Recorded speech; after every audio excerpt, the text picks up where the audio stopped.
Hey, Discolicious babies. This is Dr. Fever from the internationally famous United Booty Foundation, and you're listening to The Good, the Bad, and the Ugly. Prepare your disco balls to be lit. What's up, everybody? It's that time of the day, that time of the week, that time of the month. It is. It really is. You're listening to The Good, the Band, the Ugly. I'm Big Papa. And I'm Jeff. And just because we've been asked to break the ice, Here we have. Go fuck yourself. Ah, yes. There There it is. Oh, I feel so good now. You get to check off that explicit box and the YouTube and the Spotify. So much better. Yeah. It keeps the little kids away from the show. Yeah. And anybody else, for that matter, that no kidding. has a weak stomach. Man. How you doing, brother? Good, man, you? It is now Monday. It is. It's, what's the date today? The 11th. The 11th. Monday the 11th. Mm-hmm. Wow. Boy, what a weekend we had. I know. The weather was, wow. It was great. It was it? Yeah. I wasn't sure. I didn't check the 55 on Saturday? Yeah, somewhere. Here. Is that what it was supposed to be? That's what it was supposed to be. Going down the wrong path on this one. Already. So I am really psyched. Yeah, same here, dude. Because, we've had friends on. We have national artists, recording artists. Yes. But then when we have a friend that we've worked with together a great number of times. Yeah. This gentleman has one of the best sound guys out there. By far. But he's one of the nicest. Oh, dude. By far one of the nicest guys out there, outside of myself. Cannot say enough about this gentleman. No. Cannot. No, cannot say enough good things about this gentleman. Because I'm sure people could come up with a bunch of bad shit about they probably could. Me, but. Well. Shut up, Jeff. But, he's always been there for us when we needed him for sound or for just to be that cool dude. Yep. So, without going into it. Do you hear that? What's that? Somebody's knocking at the door, dude. No, that's gay. Dumb. Don't be a fucking idiot. Mr. Steve Schad will be joining us. Bring it on, brother. As soon as he turns on his camera. There he is. Dun, dun, dun. In the flesh, Dr. I get that. Dr. Johnny Fever. Dr. Johnny Fever.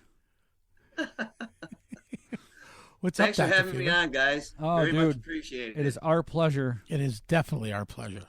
We very much our pleasure. My gosh, how many years? Yeah. I think I met you years and years and years ago with Billy Hatch and Steve Raganese and back during the old Albinos days. Back in the do I dare say the Albinos days? The Albinos days. Yes. Wow. Yeah. Now I'm dating myself. I'm sure. Well, if you were dating yourself, you might get lucky tonight. Yeah. Yeah, I know. So we're talking. We're right. Yeah, well, I switch for me too. I tend to go to the lefty for the strange. Strange. Yeah. I just sit on my right hand and make it numb. You guys are too funny. I got to write down how far in before we got kicked off. I know. Got kicked off of YouTube for pornography. Yeah. It is going to be fun because you know what? Yes. We've always laughed whenever we play. It never failed. Oh my God. Never failed.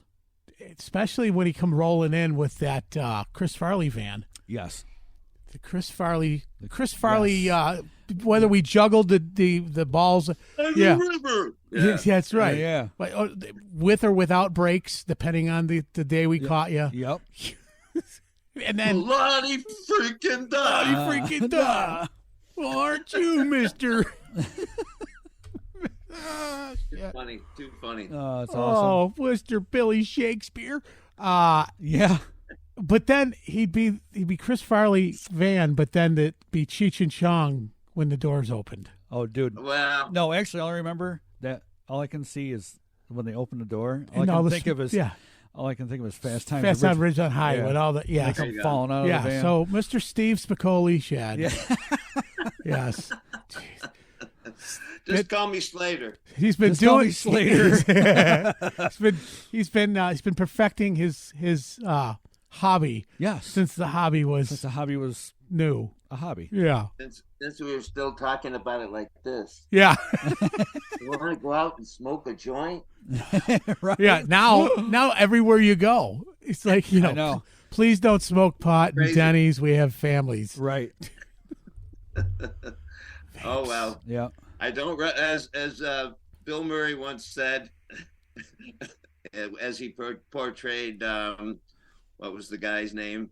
I can't think of his name right off the top of my head. Caddyshack? I don't recommend drugs for everybody, but in my case, they were great. They worked great. They were great. Pool or pond for you? Right. Pond's good for you. Hunter Thompson. There it is. Hunter Thompson. Pond is good for you. Yep. Good movie. If I kill all the golfers. Yeah. Now you said gophers. That was gophers. Too. I gophers. said gophers. We don't even need a permit for that. Yes. So Mr. Steve Schad. Yeah, you want to go back? How far you want to go back? I can take you way back, but I'll spare some of the details of the early days because they always kind of. Well, let's do that. Let's go back. Let's ask you this. I see guitars hanging, so you dabble with the strings. Yeah, a little bit. Mostly for my own amusement, to tell you the honest truth. But you've always been with the keyboards. Well, kind of. When I was in the Navy from 72 to 76, and I was stationed over in the Philippines, which in 1974 to 76 was basically an adult Disneyland. Okay. All right. It was sex, drugs, and rock and roll on 11. Nice. Oh. And it was crazy, a lot of fun times. But one thing they had over there, well, first of all, if you've ever seen a Philippine band, I mean, they were the best at doing a spot impression. I mean, I used to go downtown in Subic Bay in the Philippines, and you'd walk down the main street, and there was double level buildings all the way down, connected to each other, and every building had two bands in it. Okay. And every band that you walked in was a specialty of a certain kind of music. Like you could go in and see one band that would play nothing but Hocus Pocus, and another band that did nothing but Jethro Tull, and it was really quite incredible, you know. Right. And guys standing on one foot playing the flute. But at the same time, in creating these copies, they also created a lot of copies of instruments. It was really kind of like I bought a Rickenbacker guitar that they made, and it was, of course, it was dirt cheap over there, you know, but it wasn't a real Rickenbacker. It just looked like one and kind of sounded like one. But it was spelled Lickenbacker? Not really, but I'll throw an extra thing in there. They made an amplifier that looked like a Fender guitar amp. Right. But right where the circle of the D was, they put a red light there, and it was really Fendler. But because where the red light was, it looked like a D. Right. Yeah. So it was a Fendler amp. Fendler. Yeah. That was the early days. That was way They made back. I brought these Rudwig's drums. What's that? Did they have Rudwig drums? Yeah. It was kind of crazy. They didn't play that bad, and when I got back over here, I just sold them all, but I had no use for them. But the connection to your story is back in I got out in 76, and I met Jeff and Steve Sahlberg. Okay. Yep. Local guys here, and a good friend of mine named Greg Pasica, a guitar player, who was down at Onondaga Music with me. Okay, he did the guitars, I did the keys. I remember Greg. So we met in like 77, and about 1978, we had this camp way up north that we used to go up and record with. A friend of ours had a 4-track TIAC, and that was our retreat, and we would go up there and retreat almost every weekend and do lots of things. Nice. So it was our place to go, and that's where we kind of started doing recording. And I just looked at Greg, and I was kind of like, I'll never be as good as you, so maybe I should approach it from the keyboard standpoint. So I bought a back in the old days, Bonnie Music played. I don't know if you remember Bonnie Music. My God, yes. Way down on Salina Street, down by the old Sears building down there. Yeah. And my old boss, Richard Newman, was working down there. And I was a young strapper just out of the service, and I said, man, I'm going to buy this. I bought a synthesizer called The Cat by Octave Electronics. 2 notes it would play, only 2 notes at a time. Oh, wow. They were thin. If you wanted a thick sound, you had to put them together to get 1 note. So it was really early days, Right. No programmability, all knobs. You had to know how to turn the knobs in the early days, So I got that, a Tapco 6-channel board, 2 Sherwin-Vega speakers with the red grill covers on the front. Nice. Hey, Sherwin-Vega was crushing it back then in the 70s. A phase linear amplifier, and a dough quarter reel-to-reel. I did all this purchase, all the purchase. I was like, I'm great. Look at you. All that Navy money he's spending. I know it. 2 weeks later, in a gig, I blew the horn out on one of the Sherwin-Vegas. A 300-watt phase linear is not enough to run a PA system. I was kind of stupid back then. Well, I'm going to cut you for half a second. Live and learn, right? Sure. So you mentioned Dick Newman, Mr. Richard Newman. Was this pre or post Legend? This was post Legend. I will take you back to the backstory. He was in my same class in Jamesville DeWitt High School in '72, but he never graduated. He didn't. He never graduated because he did not like the system. He was hippie, came in peaking all the time. Right.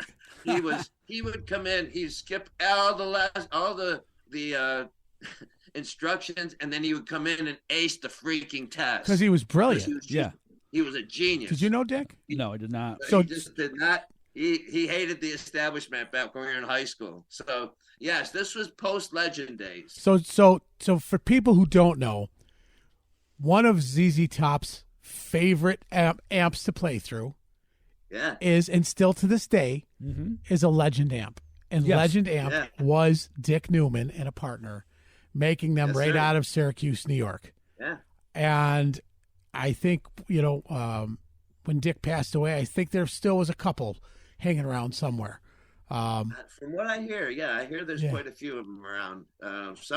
I heard one guy's got a ton of them, shitload of them. Yeah. Like quite a few. But ZZ Top swore by them. You could beat the shit out of those amps, and they just, Well, they're built out of wood. Yeah. Real wood. The cabinets were just, they look sturdy. Like 150 pound, A lot of fun, though. 112. 12. Yeah. Yeah, you need to wheel it in with a forklift. Hand cart. So you buy the keyboard. I started playing keys, and now I'm left-handed. I've never considered myself a soloist, to tell you the honest truth. I'm left-handed, and I'm definitely a lot slower in my right hand than I am in my left. But in the early days, since it was a 2-note synthesizer, I spent the first year of my keyboard life like this. My right hand tweaking, my left hand playing. That was how I had no more. I had nothing for my right hand to do because I could only use 2 notes. Right. Yeah.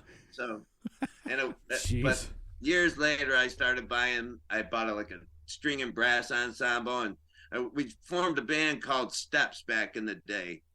And this was kind of like late 70s, but I think we stopped in probably about 80, 81 or something like that. But it was, it was a lot of fun. There was an old club downtown next to City Hall called the Fire Barn, and everybody who was anybody played. The Police played the Fire Barn. No kidding. Oh, wow. The Police played the Fire Barn to about 300 people before they were the Police. Right. Their next concert was at the Dome or something like this. It was War Memorial. But the Police were there before anybody knew who the hell they were. Wow. So everybody kind of played at that place. But we were adventurous because we weren't in the clique. As far as that goes back, we were the outcasts out in the in the far extreme that were doing Genesis and Peter Gabriel and Steve Hackett and stuff that nobody wanted to listen to. Right. What were they back in those days? What were they playing back then? What's that? What were they playing back then? Well, it was kind of weird. I mean, there was the regular commercial music that was playing all around, but I just didn't really know anybody in the music business, and so we kind of stayed to ourselves and didn't really associate with too many of the local musicians, to tell you the honest truth. And so I didn't go out to see hardly any bands except 805. Nice. Oh well, look at that. Okay. Nice. 805 was. If we were going out to see anybody, we were going out to see 805. It was always we were going out to see 805. Okay. We kind of were kind of on their coattails at first, but then that band fizzled out when in 1984 down at Albino's we formed a band called Animation, and that was a little bit more riding the coattails of 805 because we had there was me and another keyboard player, a guy named Ken Kimura, a little Japanese guy, was absolutely super fast on the keys, and he was very studious. He could read music. I don't read music personally, but he could read it, and he was very schooled, and we're a good yin and yang, excuse the expression, because I could really feel where things were played, and I had a good idea for synth knowledge and stuff like that. And he really approached, all the from the studious point, pianos and stuff like this, and soloing and stuff. And so we meshed really, really good together back in those days. So it was a combination of music theory meets street vibes. Yeah, it really was. That's cool. Well, I also had, kind of perfect pitch. So, he would ask me, "What key is that in?" And he'd play then. He'd say, I'd hear the note, and I'd say, "Oh, that's C sharp," and he'd go over and hit the piano. You bastard! Sorry. So, but he loved it. It was. We had a lot of fun together. That band split up, unfortunately, in about '86. And they kind of reformed into another band called Architect, and they were victims of the fire. Yes. Unfortunately. So I remember you guys had that big room at the top, up the stairs to the left down the hall.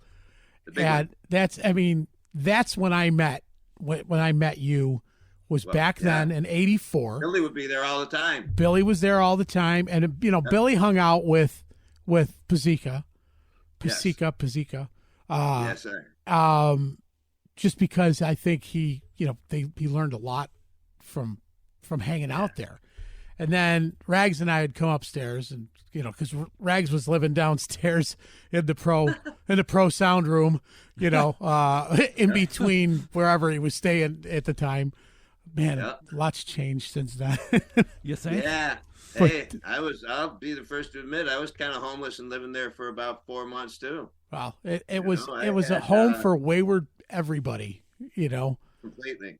In about '85, I'd lost my job. Actually, it was my low point. I had no job, no car, no keyboards at that time. I had sold everything, and I was really, really bummed. Well, it was about 83, and I got into this horn band that kind of was playing around, and I bought an old Poly 61 Korg Poly 61, and my bass player from Animation lent me his Wurlitzer. He had a Wurlitzer piano, and that's what I. Oh wow! That was actually before Animation. He lent me that, and then when Animation got together, we started buying keyboards. I actually started working at not on Dog and Music, but a construction company from '85 to '87, just doing shit work, Yeah. Working I was at the Genesee Inn remodeling all the rooms in the Genesee Inn when they were nothing more than like $10 a night flop houses. Right. And we turned them into like $1,500 a month luxury suites. Right. But I was in the destruction crew. Oh, there you go. So it wasn't until about 87 when my friend Dave Flansburgh said, "Hey, I need a keyboard tech at Onondaga Music. Are you interested?" A gentleman named Fidelio Colaci had been working there, and he was a little tired of the scene, I think. So I kind of came in just a couple of weeks after Greg Pasica came in to do guitar stuff. Right. So it was me, Dave, Greg, and do you remember a guy named Gary Zamery? I do. Big Gary Zamery? Big Gary Zamery, yeah. Bass player, right? Mike Ryan's brother. It was Mike Ryan's sister's husband. He was a bass player, wasn't he? He was a guitar player. Oh, guitar player. Okay. Guitar player. He played with Howard Gersony, and they had a band back in the day called something Cheese. Wheel of Cheese. Oh, that was the name of the band. Wheel of Cheese. Wheel of Cheese, yeah. Wow. I heard they were very Gouda. Aha. Why? Gary was known for, "Hey, Gary, what's that amp sound like?" And he would go over to the Marshall stack and do one of these and run everything up to 10 and hit it, and the whole damn building would shake, you know. And that was Gary. He just loved to do that. So he died a few years back, but he was fantastic. So now animation's going on. Then after animation, you do a couple projects. Then you become the in crowd. Then you become one of the cool after kids. Meeting all the people at Onondaga Music from 85 to 96, I really started knowing everybody. And the one thing I did do more important to me when I was working at the music store was, sell. No, I sold second. I was there to be more of an information spot for people. Justin D'Ambra. Yeah. Young Justin D'Ambra. Yeah. He used to come in. He was a young kid, had the spiked hair. I think he was about 14 years old, He came in, and much to the owner's chagrin, he would come in and mess around with the keys and ask me questions. And he would buy stuff. And just like him and Mark Macri and so many other keyboard players in Syracuse, I just started selling to everybody and got to know everybody and got to know the connection with a lot of people, So that was kind of. And Justin went on to, he's playing with the Mike Farrar. House Rockers. Rockers. Farrar. Mike Farrar and the House Rockers? Not Farrar. Farrar. Yeah. And the House Rockers. Yeah. Yes. And, I think he did some stuff with Belladonna, too, for a little while there, I thought. I think maybe. He played with him. But till that one fateful day in about 95, when me and my brother Tim was, he had installed the PA system at Stylene's, and he was kind of the house engineer. Mm-hmm. And I would come in as a secondary house engineer, except for when we did like Little Georgie shows, and I was the light guy because I just bought some intelligent lights. So we were there on a Wednesday night, and I said, "Who's playing tonight?" And he says, "I don't know, some stupid disco band called the Chick Magnets or something like that." I said, "What? That sounds ridiculous." And we should go downstairs and smoke on this one, So we went downstairs and caught a little buzz and came upstairs, and we were coming up the back stairs of Stylene's, and we were about halfway up and halfway down. This guy looks at me and goes, "Are you guys smoking marijuana down there?" No. Me and my brother looked at stoned eyes at him and go, "Nope." Well, of course, it was John Peluso. Right. Yeah, but Johnny didn't smoke. He went down and bitched to Michael Haggerty. He says, "These guys are smoking pot." And then Michael Haggerty's like, "So what?" Yeah. I was going to say, Johnny was always a Boy Scout. So the funny thing is that I went upstairs and we did this, and Tim turns to me and goes, "Oh, this fucking thing will last a week." Maybe 3 weeks at the most. And now look at it. And a few weeks later, he usurped his whole band, Johnny did, and brought up the United Booty Foundation, which of course was Chris Heels, Jimmy Puma, at the time Jimmy Simpson, and the one and only Jeff Totora. Yes. And yourself. Wait. Cue the angels. Did he hear his name? Is he going to pop on here? I don't know. God. I don't sure think he did. I don't think His he's going to ears are pop. burning right now. I was on stage with ear monitors with Count 77. No, he right now he's probably doing a Blue Man rehearsal. Yeah, I would imagine. Yeah. Yep. So so that was the start of it, and I ended up doing sound for them. James Reedy was the keyboard player. I was not the original. Mm-hmm. And but James was in another band called Soft Spoken, which was a wedding band, and so the Booty Foundation all of a sudden kicked in, and there was gigs Wednesdays and Thursdays at Stylene's, and then there was Fridays and Saturdays. But James like, man, I'm not going to work on Fridays and Saturdays because I have my wedding gig and it's big money. So Jimmy Puma turned to John and says, hey, our sound guy is a keyboard player. Maybe he could sit in. And so I prepared and I sat in, and then I was like, okay, I'll do Wednesdays and Thursdays, and James will do Fridays and Saturdays, and flip it. Yeah. He would do Wednesdays, Thursdays. I would do Fridays and Saturdays, and then John kind of at one point said, "This is getting too fucking crazy. Come on, James, should have get off the pot. You're either going to be in this band or that band." He's like, "I'm not giving up." So spoken. So he didn't, and he said, "Okay, you're the full-time guy," and that's kind of how I got in the band. I don't think anybody realizes the amount of money that band made in, let's say, 10 years. Yeah, it was staggering for even to today. And I'm not going to say the dollar amount. But I could say it, but I don't want to say it over the phone. I know the dollar amount, and when I heard the dollar amount, I almost choked. Yeah. That's just unheard of. It was crazy because even some of the times at the Water Street Music Hall, which was our big place. Right. I mean, any given Saturday there was 2,500 people in there. A lot of them were 18 to 21s because you could allow the 18s in at the time, but they had a stamp so they could only drink soda. Right. But I mean, they're charging $7 for over 21 and $10 for under. Right.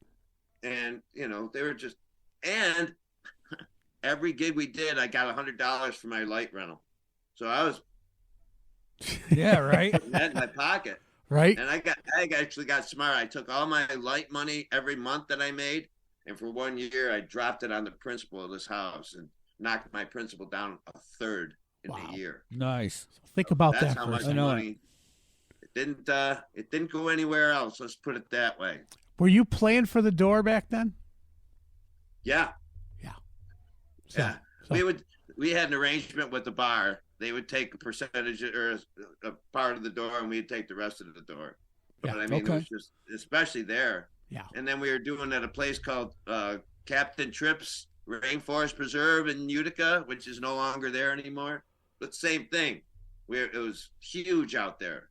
Who was booking you guys back then? Was Johnny doing it all, or did you have an agent? Well, no, it was kind of everybody was contacting John Ergo quite a bit. So John was setting up a lot of the stuff back in the early days, and then JT kind of took it over after a while because we didn't have to book anything. They just called us. Right. Yeah. It was like they were coming out of the freaking woodwork. But we also, for a good period of time, we were in that steady routine where it was like every other Wednesday we were up at the Strand in Watertown. Every Thursday was Stylene's. Yep. Every Friday was either Captain Trips or T-Rex Club out at Sylvan Beach. Yep. And then every Saturday was somewhere the Water Street. Water Street. Wow. Nice. It was crazy. Yeah. We had one gig. One Saturday, we had to play for Danny Wegman's daughter's graduation party. Oh, gee. All right. So we arrive in a limousine in full dress. There's already an outdoor stage that had been pre-set up for us with our gear. At the time, Kevin Dean was basically our roadie. Right. He was getting paid to set up the gear ahead of time, run lights, and tear the gear down. Right. So that was, but so we showed up in a limousine at Danny's, played the party. He got up on stage and sang with us. We got in a limousine, took off, and went to the Water Street and played the next show. So when he got up, did you have to do a Liberace song or? No. Actually, it was he actually sang some kind of a reggae tune, if I remember correctly. Really? Wow. So you guys were better than the sandwich. You were Danny's favorite at that point. I mean, he used to come out all the time. He no used kidding. to really come out. It's funny when we were there. He free groceries. His wife says, "Just go to that room over there. That's going to be your dressing room." We go out walking into this bar that she had made. And it was a full disco bar that she had built for him. It was huge. Oh my God! And that was our dressing room. See? Yeah. Entertainers to the stars. Yeah. And from that day forward, Totoro's always like the big room. Yep. 98, Jeff got his break, and I couldn't be more pleased that he's been out there a quarter of a century and really made it his life. He's been a good friend of the show. Yes. He's and he just never stops he's a guy that keeps giving, and he's just you guys broke the mold. He's a lot like you. I can't think of a bad word to say about the guy. No. And he's just a true gentleman. Jeff is just there's certain people that have went on to bigger things. My friend Ian Quintel plays with the Floyd band. Mm-hmm. I couldn't be more prouder than these guys that they went on and did this kind of stuff. It's not for me, but I'm so glad that they've done it, and especially Jeff. Yeah. Well, don't sell yourself short. You're pretty well known around here for your accomplishments, for just the true gentleman that you are. So, and speaking of Floyd, how did you start Radio Floyd? Yeah, I was going there. Well, good question. Good segue, Jeff. Best color man in the business. In 2002 or something like that, I had gotten together with Greg, Ian, me, and Eric Garbushin, drummer. Yeah. And Rhonda Arns. She's now Rhonda Paduano in Grupo Began. She's a singer / second keyboard player in Grupo Began. We had a band together called Radio Fever, oddly enough. and we were practicing in my basement. We practiced for about 4 months, and then she said, I got to move on. I have personal things that I had to do. So she left. But every night after rehearsal, because she previously, her and Ian had been in Crazy Diamond back in the day. Right. We got to end of rehearsal and said, okay, fuck it, let's play a Pink Floyd song.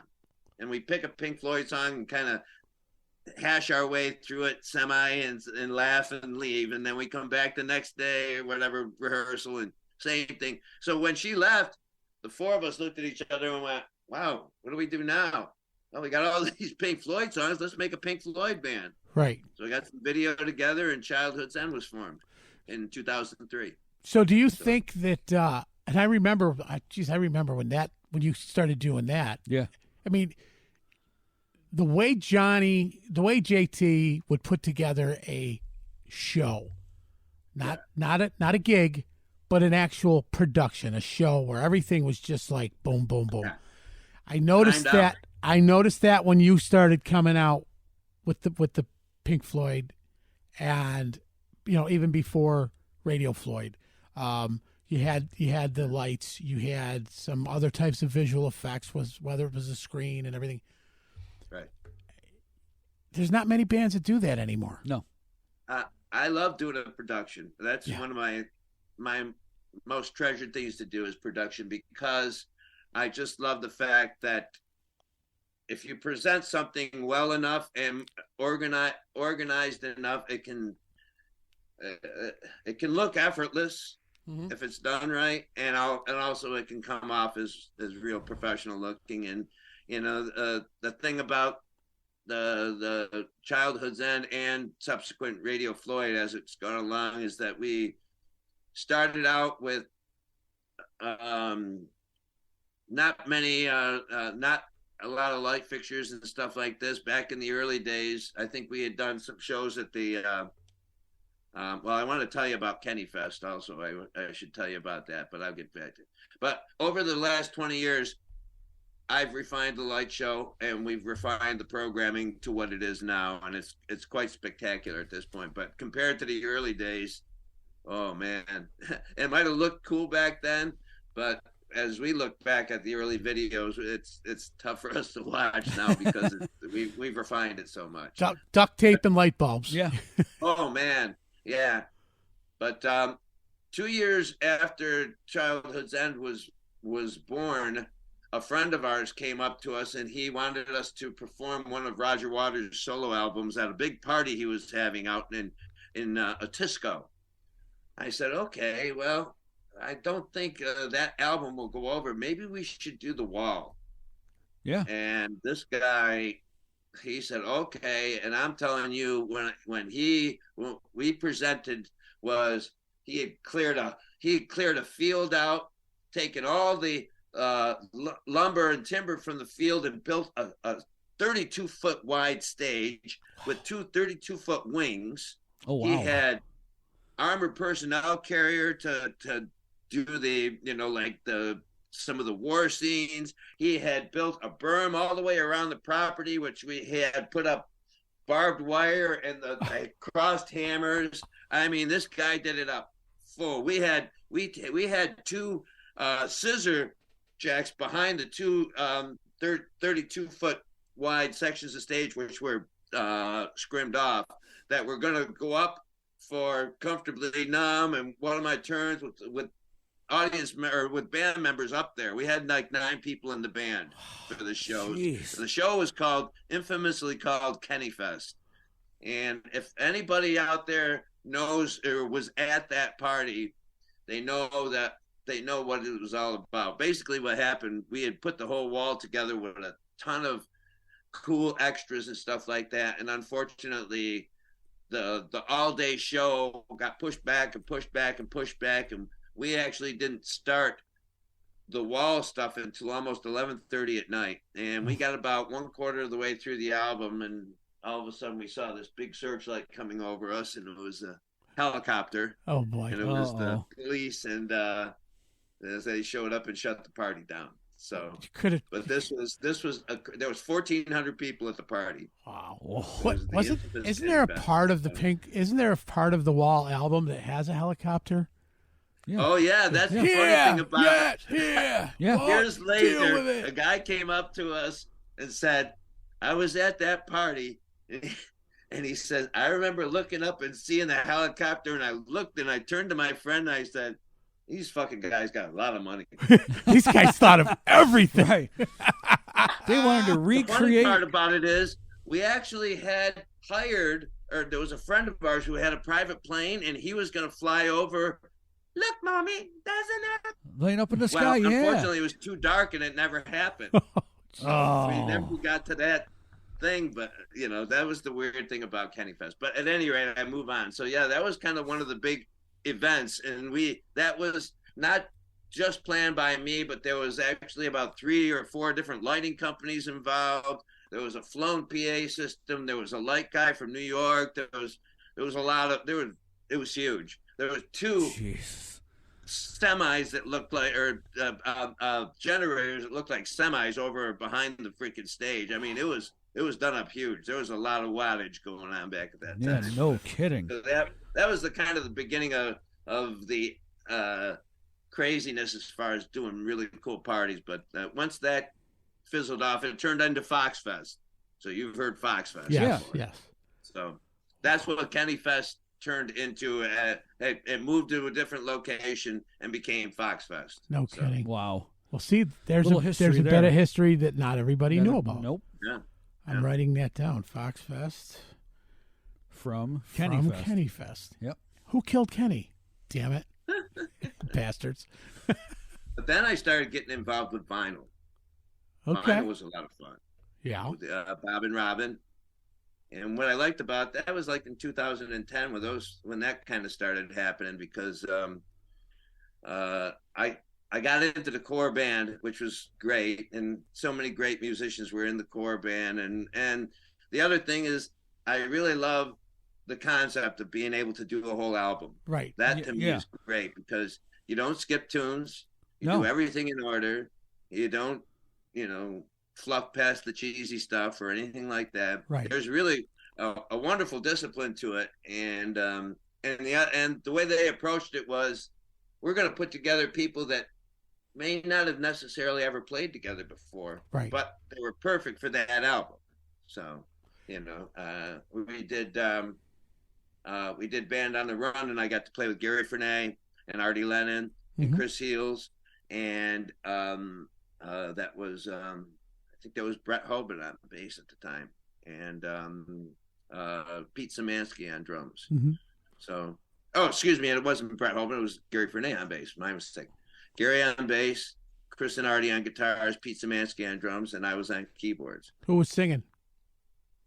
Mostly Gary and Artie would kind of cover a lot of the vocal parts on that. So, but Chris Heels also. So all three of them all pitched in. I did 1985, which oddly I just posted on Facebook. I found the video and wanted to post a little thing for Denny Lane, so I found where we played that up at the Palace Theater, which was a bucket list item for me, as I was saying before. Did you guys do you didn't do the Masters of Reality album years ago, did you?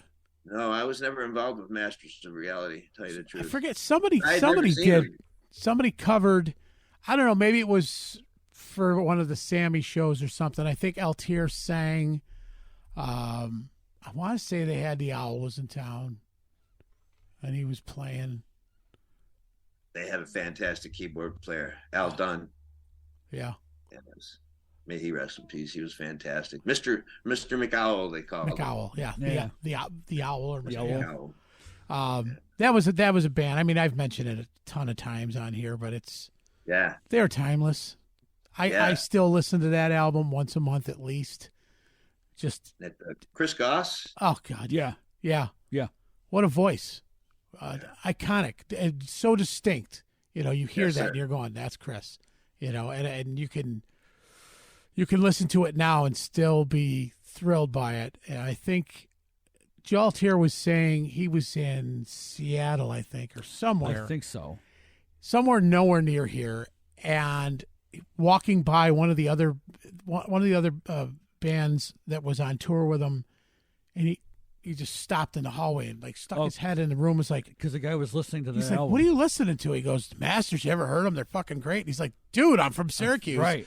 And he said, and they sat there for the next hour just geeking out over the Masters, And that's awesome. And Joe was just young enough to have not seen the Masters live. I remember seeing it, Halloween and special shows at the Lost, and then the Landmark every now and then, and just being just mesmerized. Luckily been able to see that. But I say the same thing about Animation from back in the day. Seeing that band was just like, wow. That's different thing. I mean, the thing is, Animation, we wrote some original material back in the day, but nothing that anybody would ever want to listen to, but we did what we did well. And even if there was a cover situation, we'd still do it A-okay. So, so you did vinyl, outside.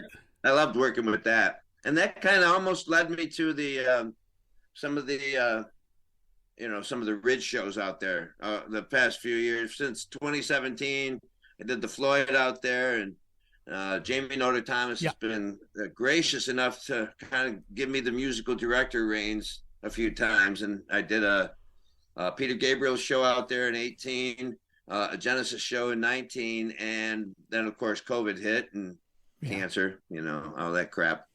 But this past year he did it again. He said, "Hey, I'm calling you up. Do you want to do any shows?" And aside from the fact that that we did a reprise of the Genesis show in 19, I presented a show with Moody Blues and Alan Parsons Project, and cool. And that was a lot of fun. I had about 18 musicians. Justin was part of that, as a matter of fact. He was stellar.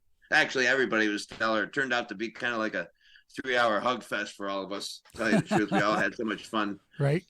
Performing with each other. It was great. I don't know if not everybody has had the luxury of knowing Jamie outside of just seeing him play the gigs, but I've known Jamie for a while. He's how do I put it? He's very do I say eccentric?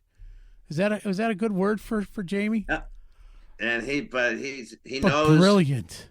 He's got a great heart for the music, yeah. and he knows what it takes to do a good show. And yeah, he's been in charge of some of the ones up there. They've had 35, 40 musicians taking place in it. It's crazy. But yes, eccentric is okay. Yeah, he sends me the list of how he keeps track of who's doing what week, and he takes a picture of it, and it looks like he ripped a piece of cardboard off the back of an old 6-pack or something, and he's just writing on it angrily with pen, and then scratch off a pencil, and then scratch off maybe a little bit of marker, and it looks just like he sends me this picture, and I go, "How do you expect me to understand what the hell any of this shit says?" He goes, "Well," and I see Schad, these guys written down, blah blah blah, doing this. These guys' names are.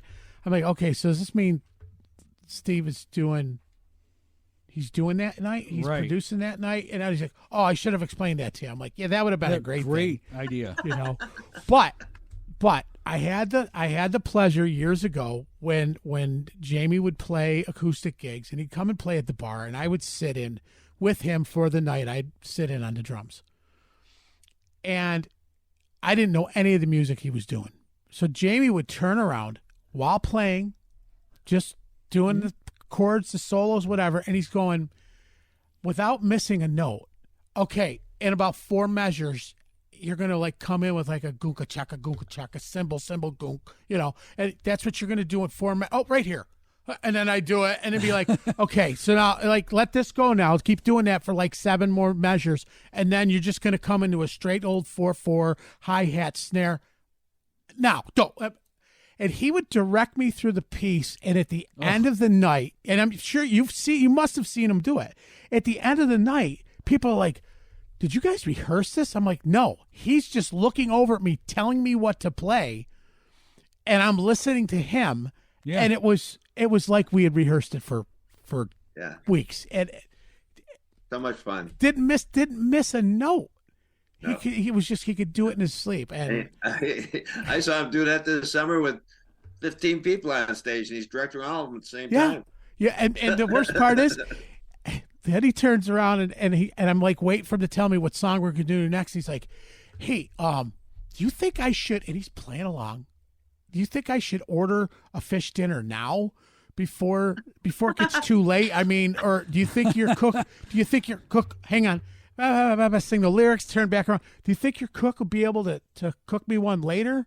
I mean, I'm gonna get done around." And I go, "Well, take care of you. What song's next?"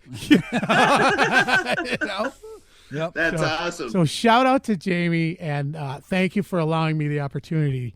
And I'm sure anybody who's played with you thanks you for letting us just get inside that brain just a little. You don't want to get in all the way. We had a 2-hour conversation about how he saw Bigfoot on the Thruway. Yeah. Okay. Wow. Yeah. And I said, "Are you sure you weren't hanging out with Schad that day?" Pillow of smoke. That's right. There you go. So the other good thing is, I think you were curious about some of the famous people that I've had a little. Oh yeah. Who fly by with, yeah, right? Yeah. Well, of course, I did the aforementioned Denny Lane, who just passed away today. That was wonderful to be able to play that album. Which was good that the vinyl thing had just been just before that, so I was all up to rehearsal when he came to that show, and literally we played the whole album with Denny Lane in front. So that was probably one of my biggest. I got to meet him, but and play with him. But I did. Of course, I failed to mention Beetlejuice, which Beetlejuice was a very important thing that kind of went along at the same time as vinyl, and it really afforded me a lot of really cool moments. Meeting Hilton Valentine from the Animals, Mark Hudson, Earl Slick. Earl Slick did a show out at the Ridge with what was the guy's name? Bernie Fowler, I think his name was. He was a backup singer for Rolling Stones. Oh wow, Bernard, I can't remember it. I think that's what his name was. But they did a show out the Ridge, which was dedicated to Rolling Stones and David Bowie, and Earl Slick came into town to play the show there. So that was a lot of fun. That was a nice close. I got to work with him. As far as just meeting, one of my all-time favorites, I guess, was meeting Mr. Steve Hackett from Genesis. Very cool. Numerous times. Met him on my 26th birthday. I remember shaking his hand. I said, "I'm 26 today." He says, "Oh, it's all downhill from here." Little did he know. Right. Little did you know. Yeah, right. Too much fun. Steve, other than that, not a lot of people that I've really gotten to play with other than the few that I've mentioned. Yeah. But that was good. Definitely meeting Adrian Belew up in Walnut Park when he played there years and years and years ago. That was a nice thing to meet. But that's about it. I haven't had too many brushes with greatness, if you will. There you go. How about yourself? Oh, Jeff gets to play with me. Yeah. There you go. I mean, there's got to be a band that sticks out in his mind of one of your favorites to ever mix. I mean, or, to engineer. I can't think of the band. A lot of fun. I can't think of the band's name because you guys came just rauncous rock and roll. It was fun. Yeah. And I always had a good time. You know what I liked? I liked as we were getting better and better. Steve would come aside. He's like, "You're starting to get. You're getting better. You're getting better, and the band sounds good. And I'm enjoying. And we always wanted him to bring the keyboards. Yeah.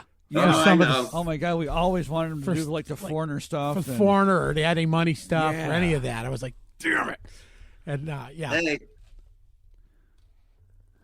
Never too late. It's never too. There you go. That's it. That's all we wanted to hear. So now that we have you on recording, saying that you will be our new keyboard player, Steve, I'll add that to the webpage. Okay, good. Steve good. Schad on keyboards. Good. What point? How many minutes are we at? That's at 52 about minutes 52? and Okay, 12 seconds. Yeah. So that's a verbal contract. I just want you to know. Oh God, no problem. Oh man. Who was let's not even say who was. Yeah. What was some of the funniest things that ever happened on stage? Like to you or that you witnessed while on stage? Here's one on stage, and I'm sure Kevin Dean's going to hate it when he hears me say this, but that's okay. He may have told it. He may, yeah. This actually wasn't funny. It's kind of, I'm going to use one of the Stephen Colbert lines. Everybody is fine. Let me just say it ahead of time. This was back before the Great White days. We used to do a lot of pyro. Mm-hmm. Yeah. So we were at the Strand, and one of the big cool, we had this really nice, like a wireless system where you have these pods and you plug whatever type device or effect you want into it, and John Ergo at the right time would hit it and the thing would fire. So we had a bunch of those different things. We had we were at the East End Festival, which I can give you a little talk about in a second. All right. With Chris Heels, and I had one that would fire out a 10-foot flame for about 8, 9, 10 seconds. So Jimi Hendrix Fire, when Chris went into his solo, I held it out like that. At any rate, we were up at the Strand, and which is, of course, inside. And one of the effects that we had, it almost looks like a stick of dynamite. It's what they call a gerb. It's basically it's a big sparkler. Okay. Right. Yeah. So the sparklers came in 2 sizes. One that would last for about 7 seconds and go about 8 foot up, or the other ones would go about 15 foot up and last for about 30 seconds. Oof. So Kevin Dean had one of the big ones, dead center of the stage in front of Jeff's. There was a riser for Jeff's drums, so it was kind of down on the thing. But if you've ever been into the Strand, the stage is like this. Right. Okay. Here's the top. So the people are looking up at the band like this, okay? So we get to the point in the show where the gerb is supposed to go off, and Kevin hits it. He had put the gerb somehow upside down. Oh, no. In the holder, and it fired straight down at the stage, and it was burning a hole in the stage, or burning a hole in the rug, and the fumes were awful. And it fell over and was firing sparks out at the audience, and all the audience are sitting there, and the sparks are coming at them like this. And thank God that JT had the wherewithal to take it towards the drum riser, where after about 30 seconds, it burned itself up, but not without burning a hole in this carpet and filling the entire room with smoke, which, of course, we had to evacuate the building. So right. That was not a funny, but we got to laugh about it years later. Years later, you can finally laugh about it. Crazy things that happen. Kevin's got some good ones that we didn't hear about that one. I know. Oh, my God. Yeah, that was a funny thing that happened on stage. Let me see. I'm trying to think of another one right off the top of my head. Because the Booty Foundation, oddly, is where a lot of the craziest stuff has ever happened. Anytime me and Peluso have sat down and talked about this, we always said, God, if we had only documented it, if we had, of course, this was kind of before cell phones, really. Right. So there wasn't a shitload of people's videos or stuff like this. And of course, everything back at that time was, anything that got recorded was on VHS, and it wasn't very good. And the audio quality wasn't very good. So I always said that if we had documented it, or at least written a diary where we could have referred back to what happened day to day, it would have been a fantastic movie or an incredible sitcom. I just think it would have, because the stories that happened, every gig, there was a story that happened that was like an episode in a half-hour long episode in a sitcom. It really was. I mean, we were into doing stupid stuff, like apparently John lived next to these people called the Sheratons or something like that, and they were kind of like a white trash family or something. And he said, "Oh, they're always got shit all over the yard, and it's just, I can't stand living next to these people, And he would always bitch at John Ergo about it. So John Ergo, we would get to Water Street early, and so he says, "Here's what we're gonna do. We're gonna totally make over the dressing room like the Sheraton's front yard." Oh my God! And so JT walks in late. Of course, he comes walking in, and we're all like this with our hands down our pants, and we got our shirts off, and we're all bedraggled, and there's a big sign that says Sheraton Family Picnic, and just all kinds of. He walks in, punches his face in the air, walks out storming out. We all just cracked up laughing, because you had to see what happened, because his reaction was always hilarious, because we knew that we just gotten him really good when he didn't know what to say. Awesome. Then he'd walk out on stage, put his hands in his pockets, and go and pull out pieces of cheese and wonder why there was cheese in his pockets. And we'd be over there laughing like hell, That's awesome. Crazy stuff. I really think the Foundation is where most of the shit happened, though. Steve, I think you should write a book, dude. My sister said that about a week and a half ago. You should. You really should. Either that, or all of you guys should just sit Sit in a room. Or even get on something like this. Yeah. And just log in everybody and Share just stories. Start talking about some stuff and record it. And call it, booty in the round. Yeah, yeah. Or the good round booty. The good round booty. Oh, my God. That sounds really good. I'd tell you the honest truth. And you just get on and you tell stories. And if you guys do it. You post it once a week or once a month. Or if you do it and you make an hour episode, give it to us. We'll put it up for you. That would be freaking cool. We will put it up. That would be absolutely cool. I mean, and the funny part about it is it's funny that you say that because anytime, of course, obviously we've done the two reunion shows this past year, which was just spectacular. But every time we get in the room together, the story is just it's funny because everybody remembers the stories, but everybody remembers a different part of the story. Yeah.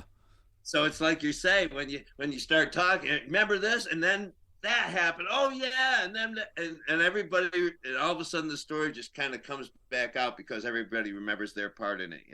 I think that the people listening to this show, I saw 850 reasons at the first show, and probably the same amount of reasons at the second show.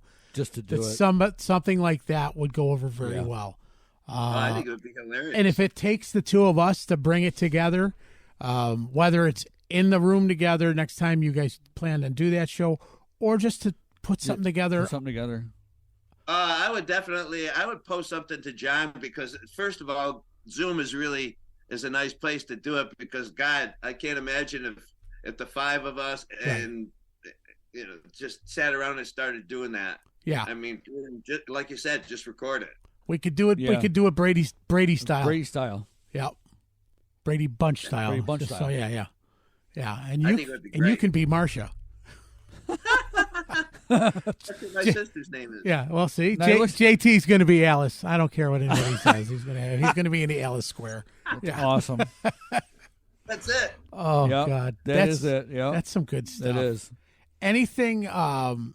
Any show that you ever did that really was just a defining show. Yeah.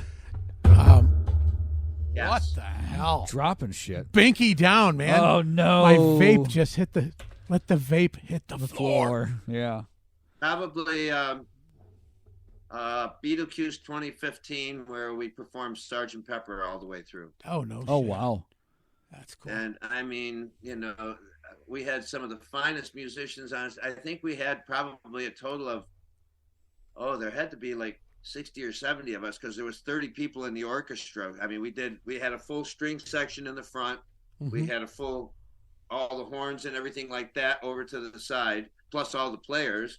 And I mean, the host, Terry Quill and Pete Szymanski and Kevin Dean and Sue Royal and Gary Fernay and Artie Lennon and Bob Halligan Jr. and oh my God, everybody. Doug was there, Moncrief. May he rest in peace. Everybody was Kevin McNamara, Terry Quill, Paul Davey. Of course, Paul Davey organized the whole thing. And that probably was a defining.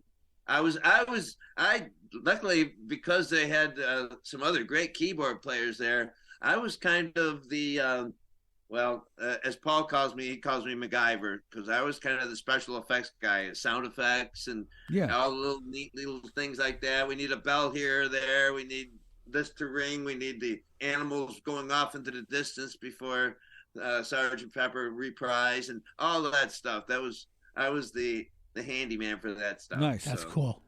The nice thing is it's all up online, and it's a fantastic watch because you really get to see all these great Syracuse musicians play, and that's such an epic album. Yeah. I mean, so that was a good defining moment. Well, we just had Bob Halligan on. Yep. Fantastic. What a story. Oh my God. If you think I'm interesting, I'm sure he's like 10 times more interesting than I am because the places and things that he's done and been. Oh, I know. Incredible. Yeah. Writing with Paul Stanley while he's doing pull-ups and, Yeah. being asked by Gene Simmons to write Priest. some stuff. Yeah, Judas Priest. Yeah, Judas Priest. Michael Bolton. Michael Bolton, Cher. Yeah. Icon, which nobody ever heard of but me. So you mentioned it, but I'm going to mention somebody that you haven't mentioned because you're doing some stuff with her now. Oh. But Maria DeSantis will be on the show in the coming weeks. I'm going to see her Sunday. They're doing a show. And Landmark, right? Yes. So I'm going to put the Christmas show. Yeah. I'm going to put this out there to the rest of the world. If anybody that's listening has taken lessons in the past from DeSantis music, whether it was in North Syracuse or out in Fayetteville, Manlius area or wherever it was at the time, please let us know. I want to be able to have that conversation. And so if you're listening, please send us a message through Facebook or wherever. Spotify or wherever. Spotify, yeah. Just get a hold of us and let us know. I want to know how many people. I mean, I know that Ben Morrow, yes, who's been on the show, and as you know, Ben, as we've mentioned in the past, from Lionel Richie and Cher and everything, Ben took lessons at a DeSantis music in North Syracuse.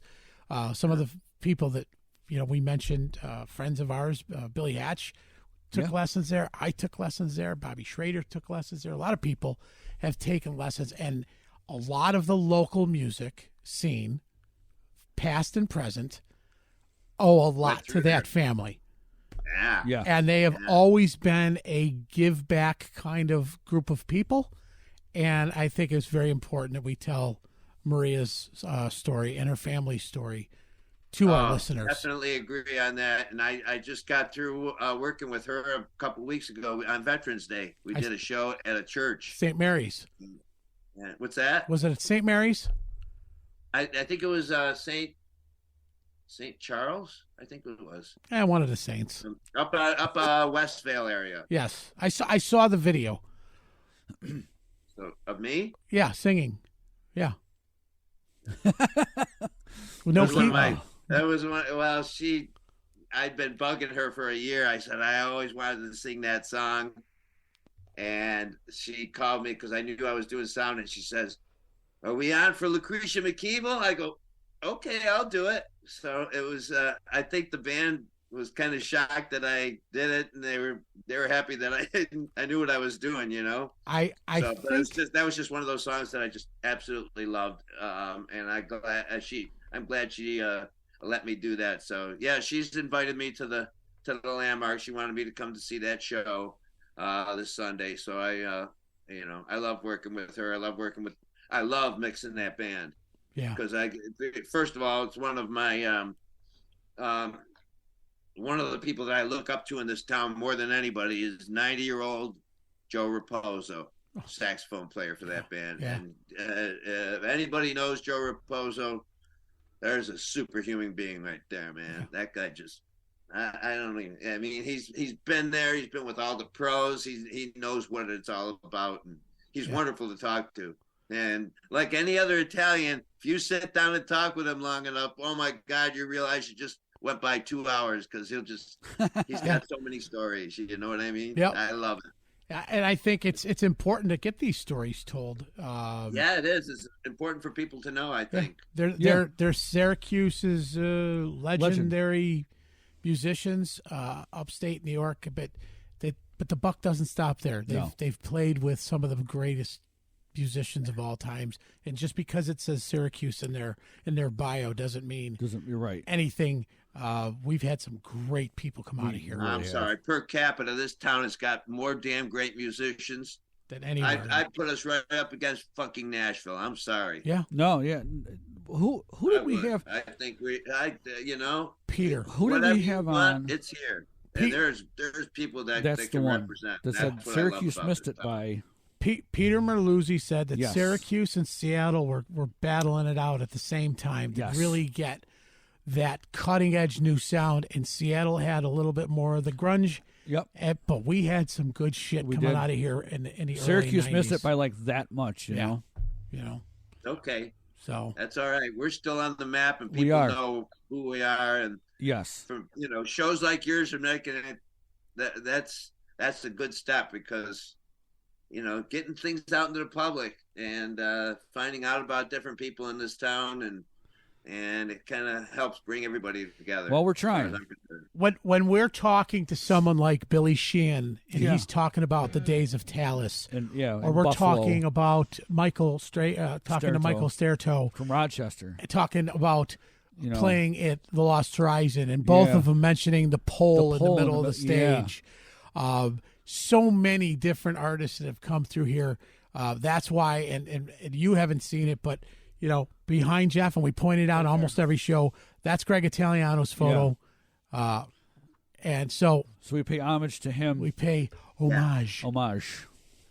Not fromage, which is the cheese that was in Peluso's pants. Yeah. But homage. Too good. Steve, who are you playing with now?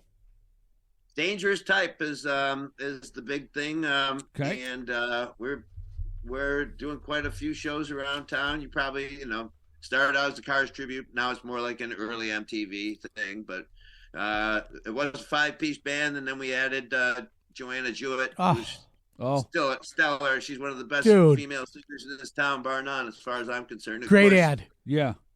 Great ad. Great. As far as I'm concerned, let anybody in this town other than Robin Stockdale show me they can sing Great Gig in the Sky, and I'll be impressed. Right. There you go. Yeah. She's knocking it out of the park. And we've got your bass player. Bass player coming on in Andy. Yeah, Andy's going to come on in a couple weeks. Barn Dogs. 2 weeks. 2 weeks. That's awesome. And I was still am a huge fan of the Barn Dogs. Yeah. Yeah, we've got Ashley Cox is coming up after you, and then the week after that will be Andy Comstock. Yep. So when's Ashley coming on? Ashley is the week after you. Yes. So I recorded her first album in this house. Oh, really? Yeah. Well, we'll have to mention that. We will. When she's on. Yeah. So she will be on. Ashley will be on the 18th. Yep. Of January. Of December. Awesome. And Andy will his episode will actually air on Christmas Day. But it will be on YouTube, it will be on Spotify, and everybody will be able to get it on those platforms. Yep. So there's a nice little Christmas present for Dangerous Type. Dangerous Type. Right there. That's awesome. And we don't ask anything other than just find somebody else that we can interview. So if you can think of anybody in your corral of friends, you just let them know. And I want to do that booty thing. I think that's a great idea. Dude, I'm telling you, you guys could hit it out of the park with that. I think. Yeah, I'll reach out to Johnny, but you need to circle around and say, hey, I talked to Papa, and he's saying, this would be a good thing. I think it'd be fun. And they will make it an episode, and they will, whatever date you guys do it. I got things booked all the way till April 1st, but I don't care. Yeah, I don't care who it is. We'll bump it. Well, wait a minute, I got to make sure before I say that. Yeah, not Joel. Sorry, not Joel. Not Joel. Joel Hoekstra. Hoekstra. All right. Well, anybody after Joel Hoekstra. Yeah. No, but we will do whatever we can to get that recorded. Yeah. I think it's something that should be absolutely quick. Yeah, I mean, just a quick. That would be nice. Have you picked the next booty date? If you haven't, don't say it. But have you? No, we have not, because it's always dependent on Jeff's schedule. Yeah. Okay. Jeff 77. Yeah, Jeff 77 in 77 different bands. Yeah. Yeah, that's why that's why the count called it 77. Unitas himself. Oh, that guy. He's awesome. Love that guy. Yes. Hooked me up again. Can't say what for, but no, you can't. Hooked me up in a big way. Yeah, he did. So, Jeff, if you're listening, thank you. And I already told you yesterday, thank you, but I'll tell you off when we're not recording. Yeah. So, anyways, Steve, thank you so much, dude. This was fun, guys. And I went by in an instant. Yeah, it like did. that. We told you. And as I've told, Bill Ali recorded last night and went up. He said, "How long is this thing?" I said, "an hour." He goes, "What the fuck?" And I said, "Billy, it's going to go by." And when we were done, it was an hour and 15 minutes. Yep. And he was like, "Oh shit, that wasn't that bad." I'm like, "No kidding." Yeah. We told you. If we held Billy Sheehan's attention for an hour, We can hold anybody's attention for That's it. Yeah, no lie. And everybody sends that we always get a text an hour later. That was a lot more fun, or that was fun, or that was more fun I thought it was going to be. Yep. Thank you. So, we can't do this without guys like you, Steve. No. And, Thank you so much for having me on. I'm humbled and honored, guys. I really appreciate it. Steve, we love you, dude. You know that. Yes. Love you too. You're one of my favorite people Absolutely. in this industry, and just a good fucking guy. Yeah. We'll keep on going hard as I can. Yes. I know. Yes. And you've got a lot of people standing behind you. Yes, that are you do what we have to do to help that. Yep. So, we love you. And man. hey, Studio 106 is always here. There you go. There you go. Well, that's we're gonna have to Studio go over there to 106. rehearse because he's our new keyboard player. Yeah. I mean, I have it at 52 minutes and 12 seconds. Okay, good. Steve entered into an oral binding contract with us to be the keyboard player. We don't even know what songs we're doing. Oh, hell no. But we don't care. Call my lawyer. Yeah, call Dewey. call Dewey, Cheatham, and Howe. And yeah. My lawyer's name is Richard Gazinia. Richard Gazinia. He likes to go by Dick Gazinia. Dick. Yeah. Yeah. Yeah. You know what he likes to drink. Crazy guys. Oh man. He loves the cider. All right, I think I'm gonna go catch a buzz. I'm gonna talk to you later. Nice, Steve. Nice. Thank you for having me. Love you, brother. Love Thank you, brother. You bet. I'll Peace. talk to you soon. Yes, All sir. right. See ya. End video. See ya, brother. Oh man. Wow. What a fantastic gentleman. It's the wrap up of all wrap ups. We could have actually gone another hour and I a know we half, could have. And but you know what? Maybe we should have him back. Yeah.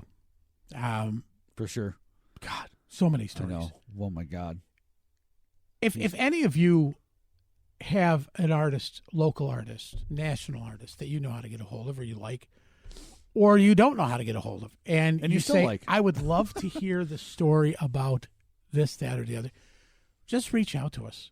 You have no idea some of the people we have coming up. I know. Both local and national. Yep.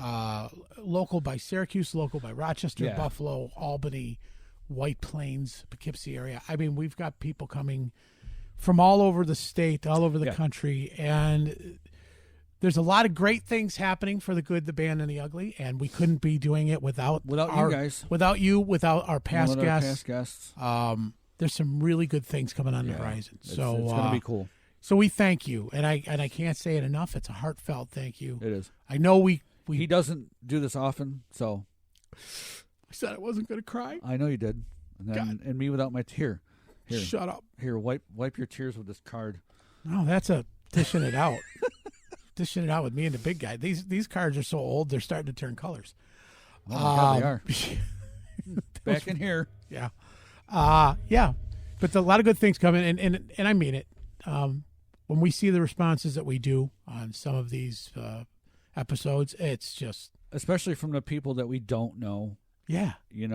That's probably one of the coolest things. Stopping us at the fair and at Sharky's or... Even the grocery store, I mean. And I mentioned the story. I mean, we were down in Florida, and the guys from Alberta, Canada are like...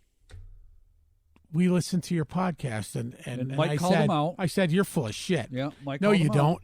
And he hits the Spotify on his phone, and he turns it around, and and he says, "Here." In the most recent played episodes, it was the Jason Bittner from Overkill episode on his phone in Florida from north of Alberta, 12 miles from the Arctic Circle. Yep. So in the town of 300 people, if you're listening, we can only call them the Canadian Masturbation Crew. Yes. That's what they want to be called. Yep. It must mean something different in Canadian. I think it's got French. It has to. I don't know to. what that means. The Canadian Masturbation Crew. It must be they must be hunters. That's it. They're hunting the tail. That's it. The two-legged deer. Two-legged deer. Oh, dear. Oh, dear. All right, we're going to get out of here. Yeah, we are. A little J-Ro music today. Yeah. Huh? How about that? Aha. Once again, you've been listening to The Good, The Band, and The Ugly. I'm Big Papa. And I'm Jeff. And, I stole your thunder on that one, didn't I? Kind of, a little bit. Oh, well. The Good, No, you've already no. Hey, thanks for being our sponsor, Toffee Break Toffee, Print Shop Underground, Uncle Jimmy's live local music, Good Nature Brewery, Auk Medical Supply, and Sharky's Event Center in DJ Life's a Beach. And that's it. And Snarky Productions. Oh, I thought you'd say that. One of these days, you're going to let us know who Snarky Productions is. I doubt it. Stick around. Our next episode, we'll have Ashley Cox. We love you all. Thanks. Peace. Recording stopped. Shut up. I'm getting the last word. Are you? Yep. Oh, yeah? Recording stopped. Yep.